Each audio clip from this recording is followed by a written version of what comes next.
শুভ সকাল বন্ধুরা। তো শুভ রাখি পূর্ণিমা সবাইকে, সব ভাইদের রাখির অনেক অনেক শুভেচ্ছা জানাই। তো এই যে আমার ভাইও চলে এসেছে দোকানে। তো রাখির সময়টা বেশিক্ষণ নেই, সেই জন্যে আমার ভাই রাখি পরতে চলে এসেছে দোকানে।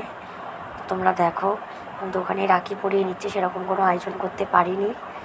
দোকানে যেটুকানি পেরেছি সেইটুকানি আর কি করেছি। তোকে লাড্ডু খাইয়ে দেওয়ার পরে যে আমাকে ওই যা আসছে লাড্ডু খাইয়ে দেওয়ার জন্যে, আমাকেও একটুখানি খাইয়ে দিল। আর পাশ থেকে সবাই আর কি ঠাট্টা করছিল, সবাই মজা করছিল। যাই হোক, রাখি পরিয়ে রাখিটাকে পরিয়ে আমি আবার শুরু করে দিয়েছি দোকানদানি করা। যে ক্যামেরাটা ঠিকঠাক করে রেখে দিলাম। তো কথা বলতে বলতে একটু টুকটাকি দোকানদারি আর কি হয়েছে, আজকে সেরকম হয়নি যেহেতু আজকে রাখি। যাই হোক বন্ধুরা, তোমাদের কেমন লাগলো ভিডিওটা অবশ্যই আমাকে কমেন্ট করে জানিও। আর অবশ্যই আমার চ্যানেলটাকে একটু সাবস্ক্রাইব করে পাশে থেকো। ভিডিওটা ভালো লাগলে অবশ্যই একটা শেয়ার করে দিও, লাইক করে দিও আর কমেন্ট করে দিও। চলো টাটা।